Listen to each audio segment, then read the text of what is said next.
En el nombre del Padre, del Hijo y del Espíritu Santo. Amén. Queridos hermanos, voy a resumirles los números 29 a 32:6 del libro Para Salvarte, del Padre Jorge Loring. Se trata de un extracto del 8º envío de nuestro curso Teología para Todos. En el número 29 decimos que la Santísima Virgen María es la más santa de todas las criaturas, llena de gracia y virtudes, concebida sin pecado original. Es la Madre de Dios y Madre nuestra, y está en el cielo en cuerpo y alma. La Virgen María es la criatura más excelsa salidas de las manos de Dios. Es el capolaboro de la creación. Es la obra más perfecta de nuestro Padre Dios. La Virgen es Madre de Dios y de ella nació nuestro Señor, que es verdadero Dios y verdadero hombre, dice el Padre Jorge en el título número 30. María fue y es madre de un hombre que es Dios al mismo tiempo. Esto es dogma de fe, lo repetimos, fue definido en Éfeso en el año 431. Evidentemente, la Virgen no le dio a Jesucristo su divinidad, la Virgen le dio la humanidad.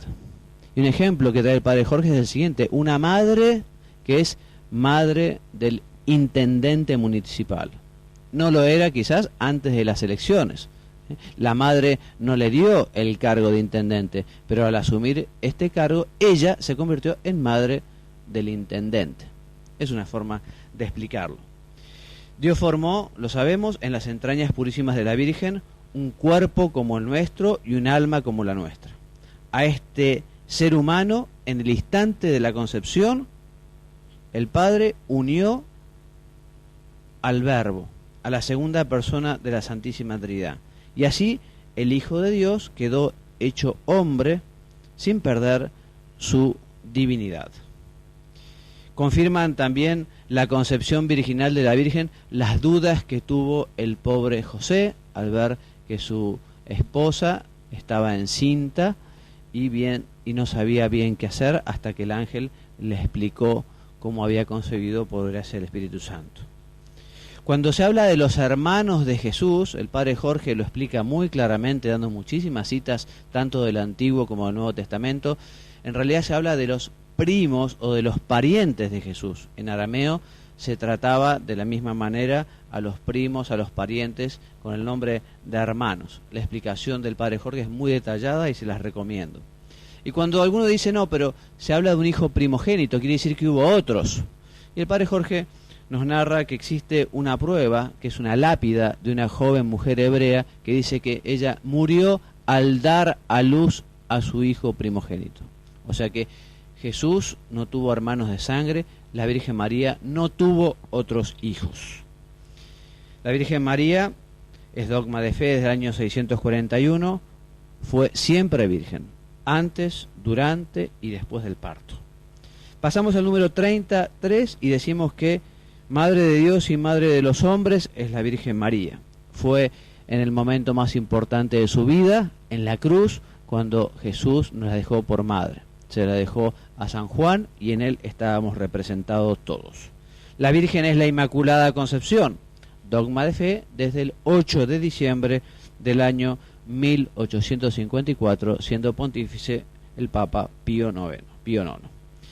El Padre Jorge recomienda en este lugar y en otros muchos que tengamos verdadera devoción y amor a nuestra Madre del Cielo.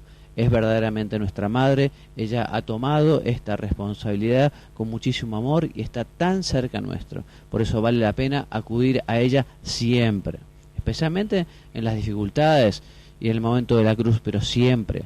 Y darle gracias, tantas maneras tenemos, con nuestras palabras, con el rezo del rosario, utilizando alguna imagen que sea piadosa y que tengamos en nuestra habitación, nuestra billetera, en fin, utilizando el escapulario del Carmen y tantas formas que la Virgen ha sabido encontrar para manifestar a la Virgen la gratitud y el amor. Número 31, San José. San José es el esposo verdadero de la Virgen y padre legal de nuestro Señor.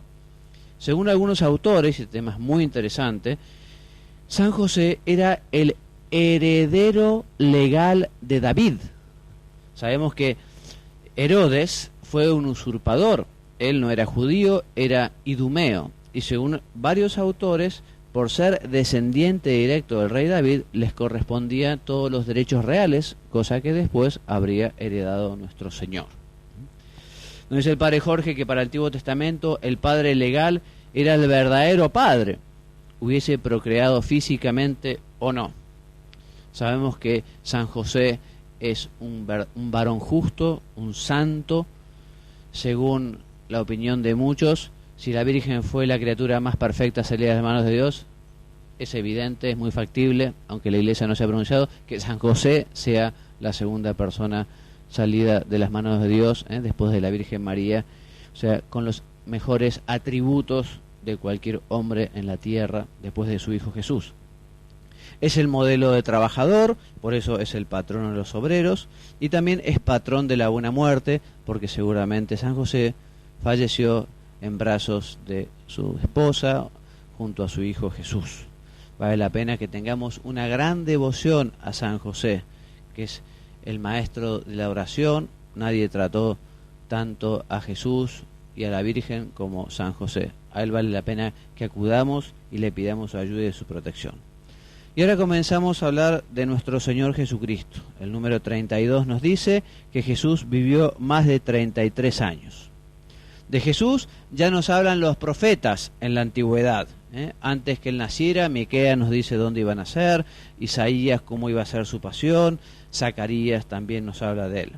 Nació en Belén, en tiempos de César Augusto, debido a ese censo de Quirino, tuvieron que trasladarse hasta aquel lugar porque era la patria del rey David. De Jesús nos hablan historiadores paganos de la época, y Padre Jorge cita los textos de Plinio el Joven, de Flavio Josefo, de Cayo Suetonio, de Cornelio Tácito. También nos habla de Jesús el Talmud, pero sobre todo los evangelios. Los evangelios, que significa buena nueva, feliz noticia, feliz anuncio, feliz mensaje. Estos evangelios fueron escritos entre el 40 y el 100 por testigos oculares o por quienes estuvieron en contacto con aquellos testigos presenciales. Antes de ser escritos, los evangelios fueron predicados. Antes de leídos, fueron escuchados. Antes de ser un libro, fue una palabra. El primer evangelio fue escrito por San Marcos. El último fue escrito por San Juan. Los 4 evangelistas son, entonces, Marcos, Mateo, Lucas y Juan. A los 3 primeros se los llaman sinópticos, y el de San Juan, que fue el último, es el más teológico y el que viene a completar otros aspectos que los sinópticos no recogieron. San Lucas escribió para la gentilidad. San Lucas no era judío. San Lucas escribió a los gentiles, o sea, a los no judíos. San Lucas lo que hizo fue acompañar a San Pablo en sus viajes y escribe a estas personas. Él no fue testigo presencial, pero sí entrevistó a los testigos presenciales. San Mateo escribe en arameo para cristianos que provienen del judaísmo, y San Marcos transmite la predicación de San Pedro. A él acompañó, y lo que hace en su evangelio es escribir las enseñanzas de San Pedro. El número 32.5 comienza a tratar el tema de la historicidad de los evangelios, de los cuales vamos a continuar hablando en el próximo clip.